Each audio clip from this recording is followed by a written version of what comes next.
I have yet to see a single example of Angel Reese being a leader. Outside of rebounding her own missed layups, what does Angel Reese do? What is her contribution? You tell me, because I'm not seeing it. I know I'm harsh on Angel Reese, but she considers herself a star. If you're going to call yourself a star, I expect you to perform like a star, especially in big moments. Caitlin Clark was injured. Angel Reese was the only star on the court last night, and for 27 minutes, she completely disappeared. Well, there's a lot of reaction coming in from last night's drubbing, destruction, annihilation, cremation, whatever you want to call it, roasting, sauteed, whatever your form of cooking may be. But the Indiana Fever absolutely dismantled the Chicago Sky. Last night was somewhat of a big moment for Angel Reese and the Chicago Bravado. For starters, the WNBA moved the game out of the local dump the Bravado usually play in and relocated to the United Center, which is the largest arena in the NBA, holding over 20,000 people. Now, to their credit, there seemed to be a good crowd in the United Center last night. I had someone who was at the game send me a few pictures, and most sections seemed to be filled. It wasn't a sellout, but there was supposedly over 19,000 people in attendance. Of course, it's easier to draw a decent crowd when tickets are selling for $3 hours before the game starts. Oof. What an outfit Angel Reese was rocking. She put a lot of time, a lot of effort into making sure her ensemble was on point. Are my boots matching my jacket? Are my gloves matching my hat? Angel Reese put in tons of time for this outfit, which begs the question, does Angel Reese put in more time in her outfits for the pre-game catwalk, or does she put in more time to actually get better at the game of basketball? In a league currently soaring to unprecedented heights, capturing the attention of millions and smashing viewership records, one particular player's recent performance on the biggest stage has ignited a fiery debate. It's not just about her game, but about the very narrative that has come to define her. We're talking about Angel Reese, a self-proclaimed box office draw who just had a night that exposed a brutal truth, and it started even before the ball tipped off, with a price tag no one saw coming. This story isn't just about a single game.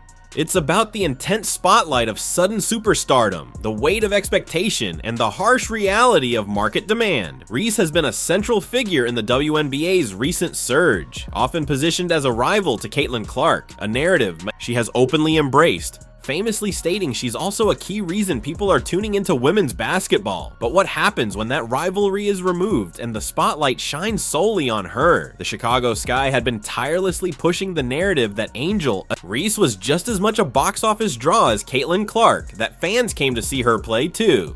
This was supposed to be her moment to prove it on the biggest stage possible, the United Center in Chicago, the largest arena in the NBA, accommodating over 20,000 fans. The game against the Indiana Fever was initially slated as a marquee matchup, with premium ticket prices to match the hype surrounding these two rising stars. Then reality hit like a freight train. Once Caitlin Clark was confirmed out of the game due to a quad injury, the market spoke loudly and clearly. Ticket prices for what was supposed to be a high-demand event plummeted. We're talking about tickets that were initially priced at premium levels collapsing to as low as $3. You read that right, $3. You can't even buy a decent cup of coffee for that price in most places, yet that's what people were willing to pay to watch Angel Reese play basketball at the United Center. This wasn't just a small dip. It was a catastrophic collapse of the secondary market. Scalpers couldn't give these tickets away, and fans who had been buzzing about the game suddenly lost interest. Screenshots of the $3 tickets flooded social media, accompanied by laughing, emojis, and jokes about how an entire family could attend the game for less than the cost of parking. The excitement that had been building around this United Center showdown deflated faster than a punctured basketball, laying bare the stark truth about who fans truly wanted to see. Angel Angel Reese, known for her vibrant pregame outfits and confident social media presence, often looks like she's ready for a catwalk. She puts a lot of time and effort into making sure her ensemble is on point, from matching boots to gloves and hats. This dedication to her pregame persona begs a critical question. Does Angel Reese put in more time on her outfits for the pregame strut, or does she put in more time to actually get better at the game of basketball itself? Because when the lights got brightest and the stage got biggest, her on-court performance seemed to completely disappear. What unfolded on the court was, for many, a disaster class. On primetime television, in an NBA arena packed with over 19,000 attendees, though not a sellout at $3 a ticket, Angel Reese delivered what analysts called a complete collapse. She managed a mere 4 points on 2 of 7 shooting in 27 minutes of play. Her stat line was brutal, including 2 embarrassing missed layups that drew groans from the crowd, one of which was blocked entirely. The cameras caught every moment of her visible frustration as the game and her performance slipped away. While it's true that the entire Chicago Sky offense struggled, failing to have a single player reach double figures and scoring a dismal 52 points, their lowest total since 2011, Reese's individual performance stood out as particularly painful to watch. For someone who has been consistently pushed as Chicago's superstar and a supposed box office draw, this showing starkly contrasted with the hype. One analyst didn't hold back, stating that Angel Reese once again proved she is nowhere near Caitlin Clark's level, a brutal assessment that resonated with many viewers. Adding to the narrative of struggle, this wasn't Angel Reese's first public humiliation against the Indiana Fever. It's becoming a disturbing pattern that began months ago. Cast your mind back to May 17th when the Indiana Fever absolutely destroyed the Chicago Sky 93-58 in a 35-point blowout. During that matchup, Reese tried to get physical with Caitlin Clark, attempting to intimidate her and throw her off her game. But her tactics completely backfired as the Fever cruised to one of the most lopsided victories in WNBA history. This pattern is deeply damaging for Reese's burgeoning reputation. The May embarrassment wasn't an isolated incident, it was the first chapter in what has now become a completely one-sided rivalry. The Fever are undefeated against Chicago this season, and both games have been absolute blowouts. Both times, Reese has been the common denominator in these failures, consistently underperforming when facing Indiana. Her confidence seems to crumble, her aggressive tactics don't work, her shooting falls apart, and she often looks lost on the court. Here's what makes this recent beatdown even more brutal. The Indiana Fever didn't even need Caitlin Clark, Sophie Cunningham, or even their head coach Stephanie White to demolish Chicago. Think about that for a second. Indiana was missing 3 absolutely crucial pieces of their puzzle, including their undisputed superstar, yet they still delivered a dominant 27-point victory that left the Sky looking like a high school team playing against seasoned professionals.